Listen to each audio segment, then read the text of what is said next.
प्यारे भैया नमस्कार। आप सभी लोग कैसे हैं? मुझे आशा है कि आप सभी लोग स्वस्थ होंगे, मस्त होंगे, जबरदस्त होंगे। जहां पर भी होंगे पूर्णतया स्वस्थ होंगे, खूब बढ़ चढ़ के पढ़ रहे होंगे। और आज उत्तर प्रदेश का सामान्य परिचय भाग 3 आप लोगों के समक्ष है।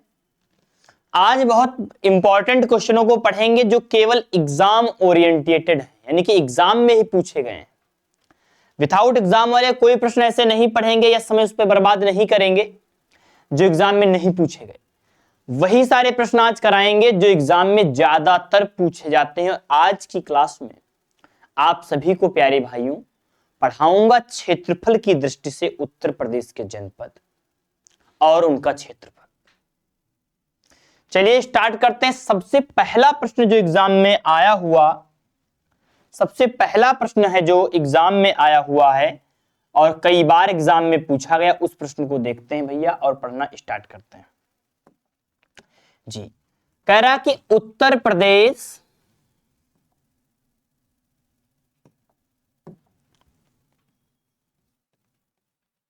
उत्तर प्रदेश की आकृति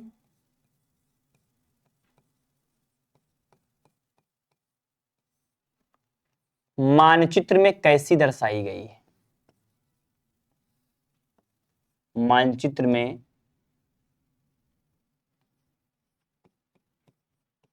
कैसी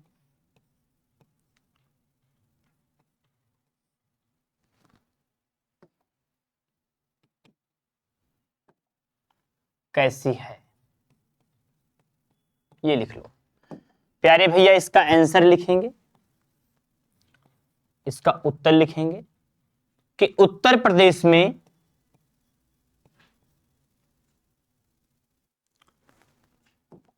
सीधे आंसर ही लिख लो, ये बहुत लंबा मत लिखो, सीधे आंसर लिखो यहां पर। इसका उत्तर हो जाएगा सोता हुआ शेर।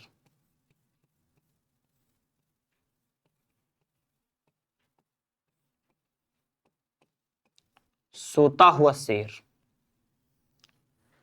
उत्तर प्रदेश को कैसा दर्शाया गया मेरे भाई?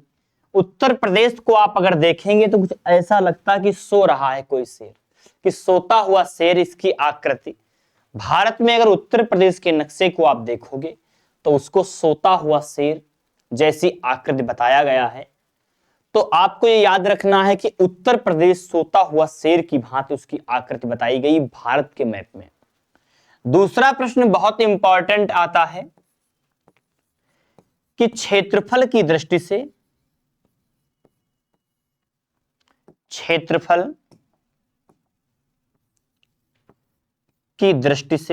क्षेत्रफल के आधार पर क्षेत्रफल की दृष्टि से उत्तर प्रदेश का सबसे बड़ा जनपद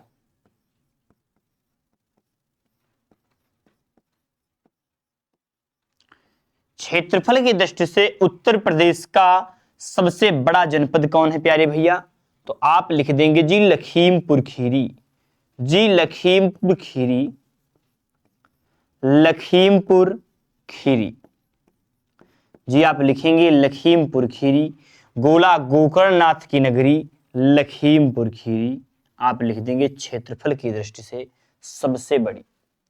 अच्छा, अगर एग्जाम में इसका क्षेत्रफल पूछ ले भैया कि लखीमपुर खीरी का, चलो जी बताइए क्षेत्रफल कितना है, एरिया कितना है,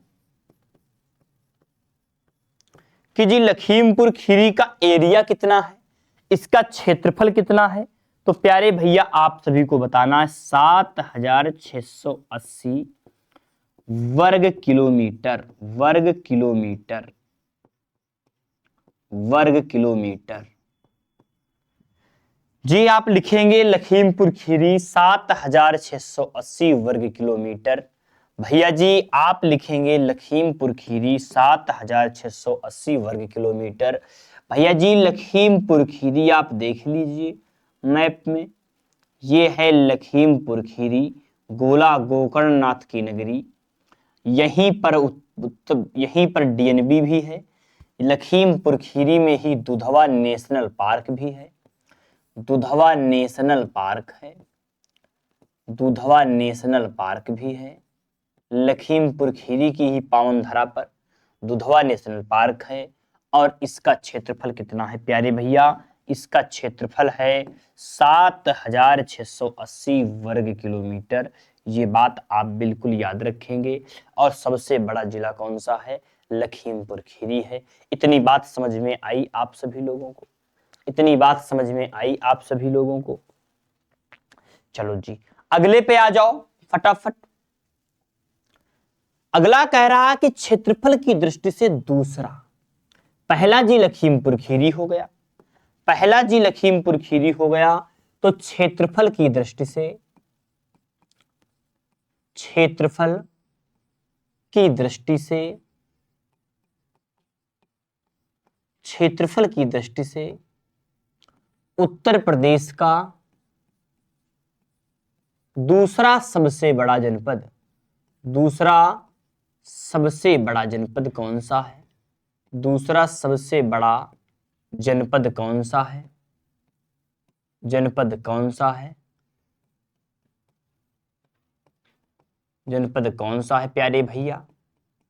तो आप सभी लोग इसका आंसर लिख देंगे प्यारे साथी।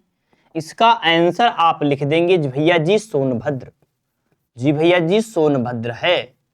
जी सोनभद्र का क्षेत्रफल कोई पूछे आपसे कि चलो जी सोनभद्र हो गया। सोनभद्र तो आपको पता है चार सीमाओं के साथ साझा करता था, है ना? चार राज्यों की सीमाओं के साथ साझा करता था। कल की क्लास में आपने पढ़ा था सोनभद्र के बारे में।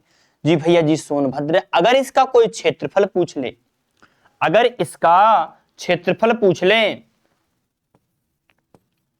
अगर इसका कोई क्षेत्रफल पूछ ले कि भैया जी इसका क्षेत्रफल कितना होगा, तो आप लोग क्या बताएंगे?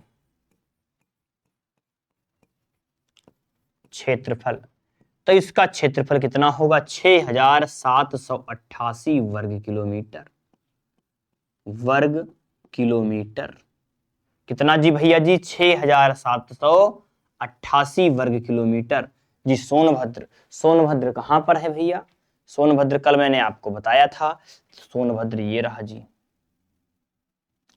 ये दूसरा उत्तर प्रदेश का सबसे बड़ा जिला है सोनभद्र जी।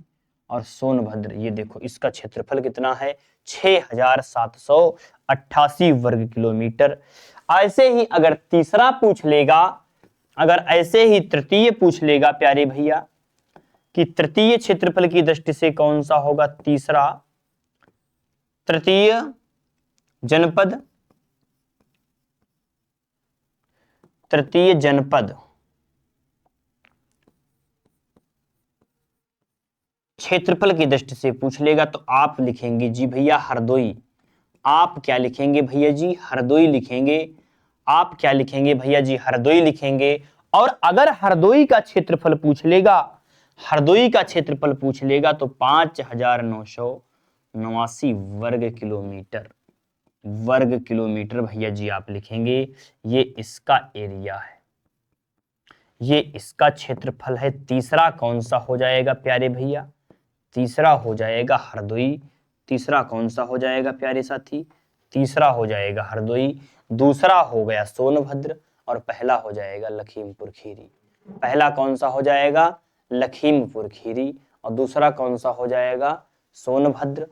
पहला कौन सा? लखीमपुर खीरी, दूसरा सोनभद्र और तीसरा हरदोई हो जाएगा। और तीसरा हरदोई हो जाएगा। ऐसे ही अगर चतुर्थ की बात करेगा प्यारे भैया, अगर चौथा पूछ लेगा आपसे कि आखिर में चौथा कौन सा है, तो आप बताएंगे प्यारे साथी सीतापुर। चतुर्थ क्या है? चतुर्थ जो है जनपद वो कौन सा होगा? क्षेत्रफल की दृष्टि से मैं बात कर रहा हूं, तो आप बताएंगे भैया जी सीतापुर। आप कहेंगे सर जी सीतापुर हो जाएगा। सीतापुर चतुर्थ है, याद रखना सीतापुर चतुर्थ है। और सीतापुर का क्षेत्रफल कितना है भैया? सीतापुर का क्षेत्रफल कितना है? सीतापुर का क्षेत्रफल है 5743 वर्ग किलोमीटर। 5743 वर्ग किलोमीटर। ध्यान रखिएगा भैया, सीतापुर चतुर्थ है। चतुर्थ नंबर पर सीतापुर आएगा, द्वितीय नंबर पर सोनभद्र आएगा, प्रथम नंबर पर लखीमपुर खीरी आएगा और हरदोई आपका तृतीय जनपद होगा। हरदोई आपका तृतीय जनपद होगा। ये बात समझ में आई प्रथम जनपद क्षेत्रफल की दृष्टि से, द्वितीय जनपद क्षेत्रफल की दृष्टि से। अच्छा, अगर कोई मान लीजिए पूछ ले सबसे कम क्षेत्रफल किसका है, सबसे कम क्षेत्रफल किसका है, सबसे कम क्षेत्रफल वाला जनपद, सबसे कम क्षेत्रफल वाला जनपद, सबसे कम जनपद कौन सा है जिसकी जो सबसे कम जनपद क्षेत्रफल, उत्तर प्रदेश का। यहां उत्तर प्रदेश भी लिख लो भैया, ने मेरी इतनी सी रील काट के वायरल करेंगे, कहेंगे गलत पढ़ा रहे हैं, सबसे कम जनपद वाला लिख रहे हैं। मैं उत्तर प्रदेश की बात कर रहा हूं भैया। उत्तर प्रदेश का सबसे कम क्षेत्रफल वाला जनपद आप लिखेंगे भैया हापुड़, आप लिखेंगे भैया हापुड़, हापुड़ लिखेंगे आप जी। हापुड़ वही गढ़गंगा, गढ़गंगा का मेला, गढ़गंगा का मेला शहीद मेला के नाम से जाना जाता है, वहां हापुड़ जनपद में लगता है। गढ़ ब्रज घाट आप लोगों ने सुना होगा, गढ़गंगा का मेला हापुड़ में लगता है।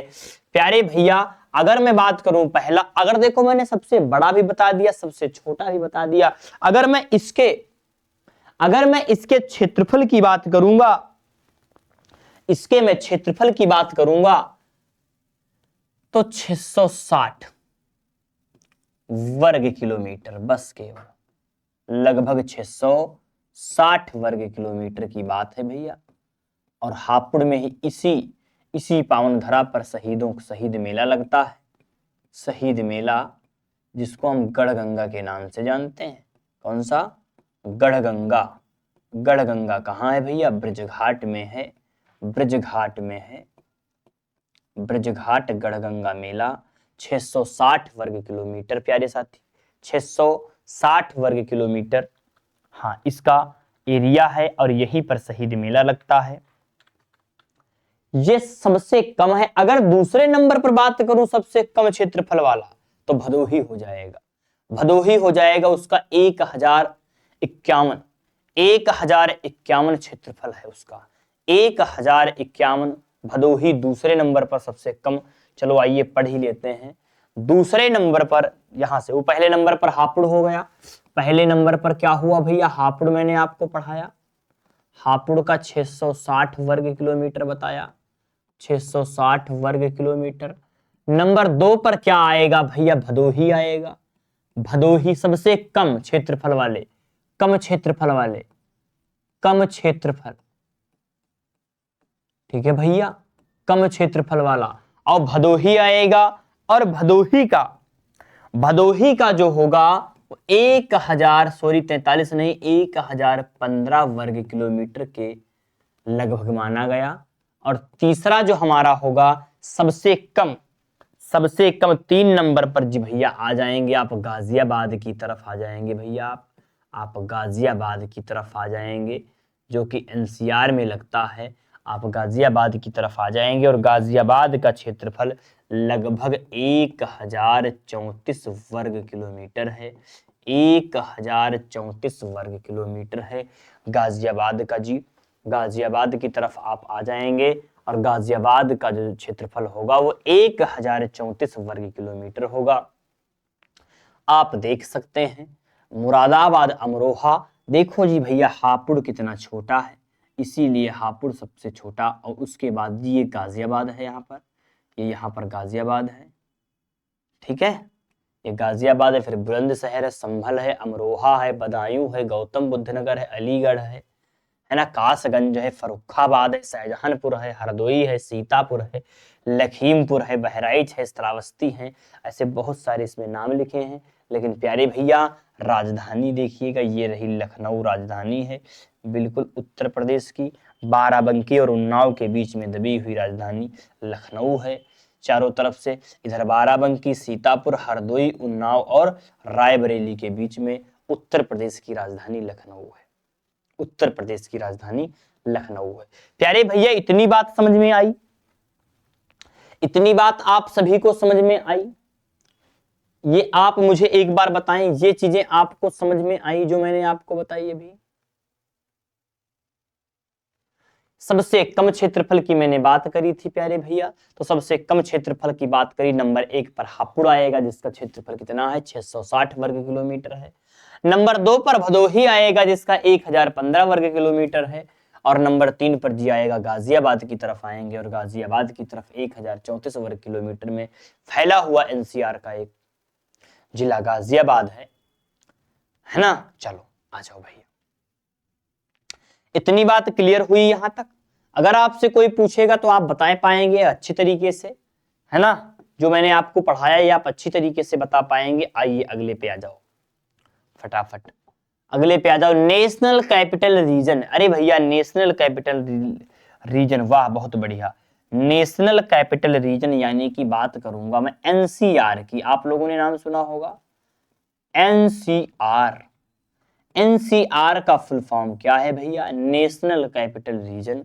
नेशनल कैपिटल रीजन, आपको पता एनसीआर की जगह पर एससीआर भी हो गया, स्टेट कैपिटल रीजन। आपको पता स्टेट कैपिटल रीजन, अभी आपको बताऊंगा। जैसे एनसीआर है ऐसे एससीआर को भी मंजूरी मिली है state capital region. State capital reason.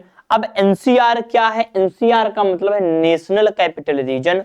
और नेशनल कैपिटल रीजन में भैया 8 जनपद हैं। कितने जनपद हैं?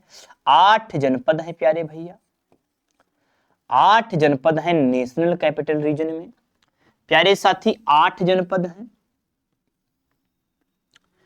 चलो एक एक जनपद करके पढ़ता हूं तो समझ में आएगा कि 8 जनपद कौन कौन से हैं। देखो मेरी बात को ध्यान पूर्वक सुनिएगा। अर्निंग और लर्निंग कहीं से भी मिले हमें छोड़नी नहीं चाहिए।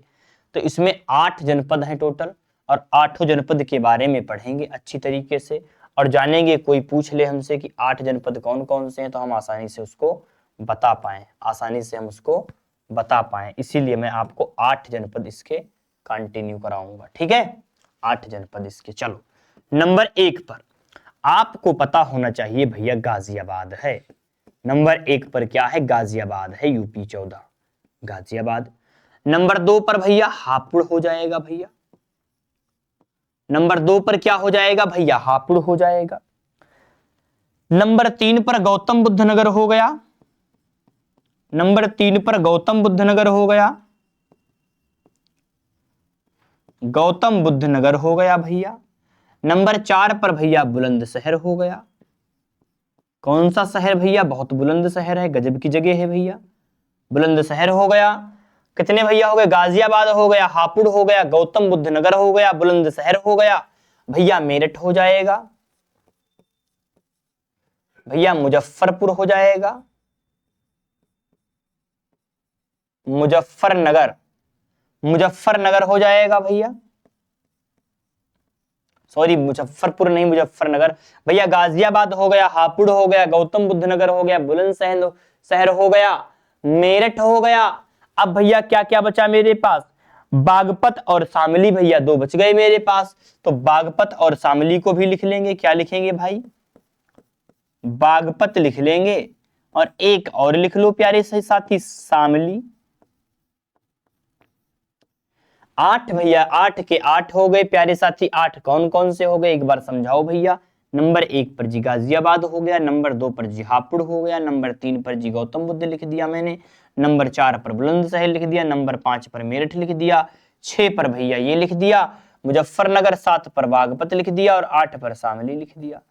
8 जिले जो हैं वो एनसीआर के तहत आते हैं, एनसीआर के तहत आते हैं। अब कोई प्रश्न पूछ ले इन 8 का क्षेत्रफल कितना होगा? एनसीआर का कुल क्षेत्रफल कितना है ना? एनसीआर का कुल क्षेत्रफल कितना है? कुल क्षेत्रफल कितना है प्यारे भैया? आप सभी लोग बताओ, एनसीआर का कुल क्षेत्रफल कितना है? टोटल एरिया ऑफ जो टोटल एरिया है एनसीआर का कितना होना चाहिए? तो टोटल एरिया जो एनसीआर का है वो कितना होना चाहिए? 14,826 वर्ग किलोमीटर। 14,826 वर्ग किलोमीटर, वर्ग किलोमीटर, वर्ग किलोमीटर होगा प्यारे भैया। एग्जाम में कोई भी प्रश्न छोड़ के मत आइएगा। नेशनल कैपिटल रीजन में 8 जनपद आएंगे, और 8 जनपद के नाम कुछ इस प्रकार हैं: गाजियाबाद, हापुड़, गौतम बुद्ध नगर, बुलंदशहर, मेरठ, मुजफ्फरनगर, बागपत, शामली। और इनका कुल क्षेत्रफल कितना होगा? 14,826 14,826 वर्ग किलोमीटर होगा। 14,826 वर्ग किलोमीटर होगा प्यारे भैया। तो मेरे हिसाब से आपको एनसीआर के 8 जनपद पता चल गए। एनसीआर के 8 जनपद आपको पता चल गए। अगर एनसीआर आएगा तो आप लिख लेंगे। अब बात आती है एनसीआर के प्रस्तावित जनपद। चलो जी भैया आ जाओ, इसको थोड़ा सा हम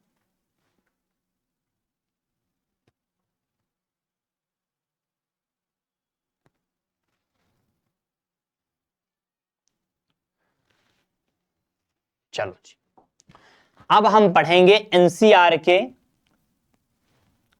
प्रस्तावित जनपद। एनसीआर के प्रस्तावित जनपद। एनसीआर के प्रस्तावित जनपद।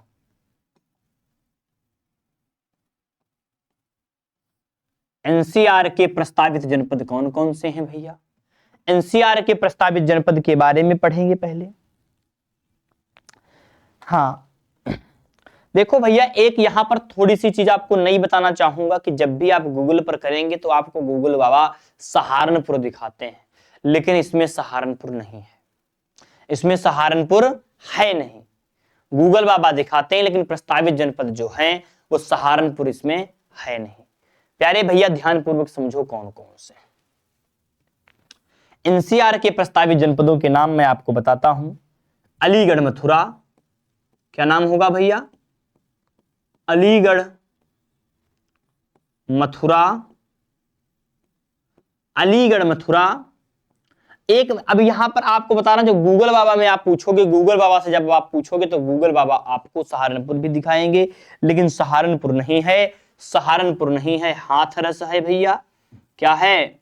हाथरस है। और भैया बिजनौर है। और भैया बिजनौर है, बहुत प्यारी जगह बिजनौर है भैया। अलीगढ़ मथुरा हाथरस बिजनौर, अलीगढ़ मथुरा हाथरस बिजनौर। अगर आप गूगल बाबा से पूछोगे, अगर आप गूगल बाबा से पूछोगे तो गूगल पर आपको दिखाता है सहारनपुर, लेकिन सहारनपुर अभी है नहीं। सहारनपुर दिखाएगा आपको, लेकिन सहारनपुर अभी बुक में किसी भी किताब में नहीं दिया गया है। सहारनपुर, सहारनपुर आपको दिखाता है। ये इतनी किताब में दिए गए। अलीगढ़ मथुरा हाथरस और बिजनौर ये एनसीआर के प्रस्तावित जनपद हैं भैया। ये एनसीआर के प्रस्तावित जनपद हैं, जो प्रस्तावित किए गए जनपद हैं। ऐसे ही अब एनसीआर के आधार पर, जैसे मैंने अभी आपको बताया था एनसीआर था, ऐसे ही एनसीआर के आधार पर एससीआर लागू हुआ। यानी कि एनसीआर के आधार पर,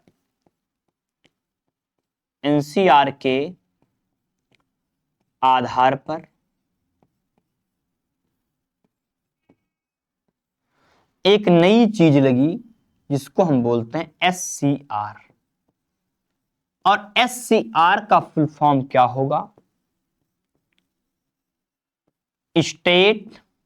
जैसे एनसीआर का फुल फॉर्म क्या था हमारे पास? National capital region. ऐसे एससीआर का क्या होगा? State capital region. State capital region. State capital region होगा भैया, स्टेट कैपिटल रीजन। हाँ, स्टेट कैपिटल रीजन होगा। और इस स्टेट कैपिटल रीजन में आप इस बात को बिल्कुल समझ के चलिएगा, ध्यानपूर्वक पढ़ते हुए चलिएगा। इस स्टेट कैपिटल रीजन में भी 6 जनपदों को जोड़ा गया। इसमें भी 6 जनपद आए भैया। चलो मैं आपको बताता हूं।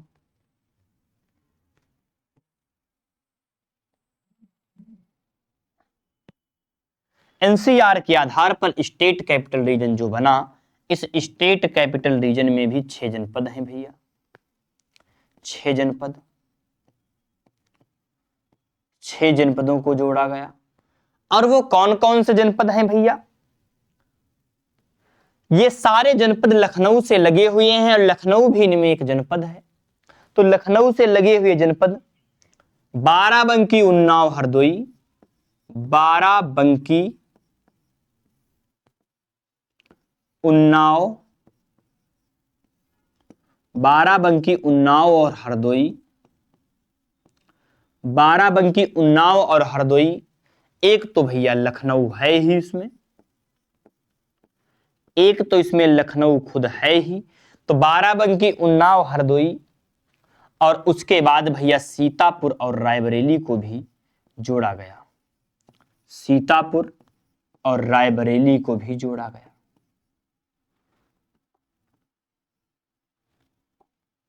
रायबरेली, सीतापुर और रायबरेली को भी इसमें एससीआर में शामिल किया गया। 6 जनपद थे, लखनऊ के आसपास के जनपद थे। एससीआर यानी कि स्टेट कैपिटल रीजन, आपको पता होना चाहिए स्टेट हमारा यूपी है और उसकी कैपिटल हमारा लखनऊ है और उसी के बराबर के रीजन थे, तो 6 जनपदों को जोड़ा गया। और ये 6 जनपद जो थे, ये जो 6 जनपद थे वो कौन कौन से थे? बाराबंकी, उन्नाव, हरदोई, बाराबंकी, उन्नाव और हरदोई, लखनऊ, सीतापुर, रायबरेली। और इसका कुल क्षेत्रफल कितना था भैया? इसका कुल क्षेत्रफल कितना है प्यारे साथी? इन सबका यानी कि एससीआर का कुल क्षेत्रफल कितना था भैया? इसका था 27,628 वर्ग किलोमीटर, 27,628 वर्ग किलोमीटर, 27,628 वर्ग किलोमीटर इसका क्षेत्रफल था। और क्षेत्रफल किसका था? एससीआर का, स्टेट कैपिटल रीजन का, 27,628 वर्ग किलोमीटर। प्यारे भैया इतनी बात समझ में आई? कहां एनसीआर से कहां एससीआर बनता जा रहा है। और ये सब नई नई चीजें हैं, आप सभी को पढ़ना है और आप सभी को खूब मन लगा के पढ़ना है। ये नहीं कि बस आप केवल अपने दिमाग में इसी तरीके से पढ़ते रहें कि मुझे आज पढ़ लिया कल स्लिप हो गया। ठीक है, आ जाओ भैया। प्यारे भैया उत्तर प्रदेश का राजकीय चिन्ह, बात करेंगे उत्तर प्रदेश के राजकीय चिन्ह की। प्यारे साथी आप लोगों ने कुछ इस प्रकार का चिन्ह देखा हो। ये उत्तर प्रदेश का राजकीय चिन्ह है जिसमें एक धनुष बना हुआ है, 2 मछलियां बनी हुई और ये गोले में बना हुआ है। ये धनुष अवध के राजा रामचंद्र मर्यादा पुरुषोत्तम श्री रामचंद्र जी के लिए, अवध के रामचंद्र जी हैं उनकी निशानी है। ये दोनों मछलियां जो हैं ये 2 धाराओं का प्रवाह को दर्शाती है। ये उत्तर प्रदेश का राजकीय चिन्ह अगर आपसे पूछेगा तो आप बताएंगे एक वृत्त में 2 मछली, एक धनुष, है ना? एक वृत्त में 2 मछली और एक धनुष, कुछ इस प्रकार का चिन्ह आपको दिख जाए तो ये उत्तर प्रदेश का राजकीय चिन्ह है। ये उत्तर प्रदेश का राजकीय चिन्ह। प्यारे साथी राजकीय चिन्ह के बारे में जानते हैं तो कह रहा उत्तर प्रदेश का राजकीय चिन्ह लोगों एक गोलाकार मुहर है जिसे 1916 में 1938 में मंजूरी मिली, यानी कि इसको 1938 में मंजूरी मिली या अपनाया गया था। इस चिन्ह में गंगा यमुना का संगम, अवध की मछली, मत्स्य और राम राज्य का प्रतीक धनुष बाण शामिल है। ये राम राज्य का प्रतीक है, ये अवध के राम राज्य का प्रतीक है। ये दोनों क्या होंगी? ये दोनों भैया इसमें लिखा तो है गंगा और यमुना, गंगा और यमुना की धारा को बताया गया भैया इनको, और जो राज्य की ऐतिहासिक, सांस्कृतिक और भौगोलिक समृद्धता को दर्शाती हैं। ये जो हैं वो राज्य की भौगोलिक और समृद्धता को दर्शाती, संस्कृति को दर्शाती। राज्य की चिन्ह की मुख्य विशेषताएं क्या हैं? गोलाकार जो मुहर है यह चिन्ह एक चक्र के अंदर स्थित है, यह एक चक्र बना हुआ है और इस चक्र के अंदर स्थित है। गंगा यमुना संगम, बीच में प्रयागराज में गंगा और यमुना नदियों का मिलन दर्शाया गया है, कि गंगा और यमुना मिलन का प्रयागराज में दर्शाया गया है। जो 2 मछलियां बनी हैं ये आपस में, मान लीजिए 2 धाराएं हैं, ये 2 धाराएं क्या है? आपस में आकर के मिल रही हैं। धनुष बाण पर भगवान राम और अयोध्या का प्रतीक धनुष बाण है जो अयोध्या की संस्कृति महत्व को उजागर करता है। 2 मछलियां नीचे दोनों ओर अवध के मुस्लिम शासकों का प्रतिनिधित्व करने वाली 2 मछलियां। हाँ, ये प्रश्न एक पूछा गया, यहां पर मुस्लिम शासक का नाम आया तो मछलियों से मुस्लिम शासक का क्या संबंध है? तो भैया आप बताएंगे कि जो दोनों मछलियां हैं रूमी दरवाजे से ली गई हैं और लखनऊ से। जो रूमी दरवाजा कौन सा? रूमी दरवाजा, यहां लिख लो आप, रूमी दरवाजे से ली गई हैं और रूमी दरवाजे से ली गई हैं जो कि लखनऊ में है। और उस समय अवध का एक शासक था उस समय अवध का एक मुस्लिम शासक था जिसका नाम क्या था प्यारे भैया? आसुफदौला। आसुफदौला ने करवाया था रूमी दरवाजे का निर्माण। आसुफदौला ने करवाया था। किसने? रूमी दरवाजे का निर्माण किसने कराया था? आसुफदौला ने कराया था। आसुफदौला ने कराया था। ये उस समय का ये मुस्लिम शासक था। करने वाले दो मछली लिखा तो है नीचे, दोनों और अवध के मुस्लिम शासकों का प्रतिनिधित्व करने वाले दो मछलियों को जोड़ा है। शासकीय वाक्यांश मुहर के चारों ओर उत्तर प्रदेश सरकार लिखा होता है, जो लिखा हुआ है आपके समय। यह प्रतीक 1947 में स्वतंत्रता के बाद भी बना रहा। उत्तर प्रदेश के प्राचीन और मिश्रित संस्कृत गंगा जमुनी तहजीब का प्रतिनिधित्व करता है। ये क्या है? गंगा जमुनी तहजीब का प्रतिनिधित्व करने वाला एक ऐसा लोगो है। इसीलिए ये आप जब भी कोई किसान बही वगैरह देखते होगे या स्टाम्प पेपर वगैरह देखते होगे उत्तर प्रदेश राज्य का, उत्तर प्रदेश राज्य जहां पर भी वहां के स्टाम्प पेपर या वहां के कागजात लगे होते हैं उन पर लगभग ये वाटरमार्क के रूप में या साइड में जरूर आपको मिलेगा। प्यारे साथी, प्यारे साथी, ये जरूर समझ में आया होगा आप लोगों को। ऐसे ही आगे बढ़ते हैं। उत्तर प्रदेश का राजकीय पक्षी, जी उत्तर प्रदेश का राजकीय पक्षी सारस क्रेन है, सारस है। और इसे वैज्ञानिक रूप से ग्रेस एंटिगोन कहते हैं। क्या कहते हैं प्यारे भैया? ग्रेस एंटिगोन के नाम से जाना जाता है। यह दुनिया का सबसे ऊंचा उड़ने वाला पक्षी है। जो सारस है ये दुनिया का सबसे ऊंचा उड़ने वाला पक्षी है प्यारे भैया। सारस उत्तर प्रदेश के आर्द्र भूमि यानी कि वेटलैंड्स क्षेत्रों में पाया जाता है और वफादारी और दीर्घायु का प्रतीक माना जाता है सारस। तो उत्तर प्रदेश का राजकीय पक्षी की बात आएगी तो भैया आप लिखेंगे सारस। क्रेन क्यों कहा गया? लंबी नेक है इसकी, इसलिए इसको सारस क्रेन कहा गया, लंबी नेक वाला है। समझ में आई बात भैया आप सभी को? चलो आगे देखते हैं फटाफट। ऐसे उत्तर प्रदेश का राजकीय पशु कौन सा है? उत्तर प्रदेश का राजकीय पशु बारहसिंघा है, जिसे वैज्ञानिक रूप से रोसेवर्स डुआसेली कहा जाता है। यह मुख्य रूप से दुधवा राष्ट्रीय उद्यान जैसे तराई वाले दलदली क्षेत्र में पाया जाता है और अपने विशिष्ट 12 सिंहों के लिए जाना जाता है, इसीलिए इसको बोलते हैं बारहसिंघा। क्या बोलते हैं भैया? बारहसिंघा बोलते हैं इसे। ये बारहसिंघा है क्योंकि इसके पास कितनी सिंहें हैं? 12 सिंहें हैं। और ये जो प्रजाति है एक हिरण की प्रजाति है। इसकी ये प्रजाति किसकी है? एक हिरण की प्रजाति है। हिरण की प्रजाति है, ये हिरण की प्रजाति है। ये प्रजाति जो बारहसिंघा, अगर प्रश्न पूछ ले बारहसिंघा किसकी प्रजाति तो आप कहेंगे हाँ हिरण की प्रजाति, जो कि उपमहाद्वीप भारतीय उपमहाद्वीप में पाई जाती है। भारतीय उपमहाद्वीप में, भारतीय उपमहाद्वीप में ये पाई जाती है। और ये बारहसिंघा है, प्रजाति हिरण की है, भारतीय उपमहाद्वीप में ये पाई जाती है। 12 सिंहें इसकी होती हैं, जो कि हमारे उत्तर प्रदेश का राजकीय पशु है। क्या है भैया? राजकीय पशु है। इसको स्वैम्प डियर भी कहते हैं। बिल्कुल सही बात है, इसको स्वैम्प डियर भी कहते हैं। क्या कहते हैं? स्वैम्प डियर भी कहते हैं, क्योंकि डियर की ही प्रजाति है ये। इसको स्वैम्प डियर के नाम से भी जाना जाता है। प्यारे साथी, समझ में आया आप सभी को? चलो आगे बढ़ते हैं। उत्तर प्रदेश का राजकीय पुष्प आपको पता होना चाहिए, पलाश का पुष्प है। ये किसका पुष्प है? पलाश का। ये पलाश का पुष्प है। और पलाश का जो पुष्प होता है भैया, पलाश का जो पुष्प है, पलाश, ये उत्तर प्रदेश का राजकीय पुष्प है। पलाश का पुष्प जो आपके सामने लगा हुआ है, ये उत्तर प्रदेश का राजकीय पुष्प है। और इसका वैज्ञानिक नाम क्या है? Butea monosperma. क्या नाम है इसका? वैज्ञानिक नाम क्या है? Butea monosperma. Butea monosperma, monosperma इसका नाम है।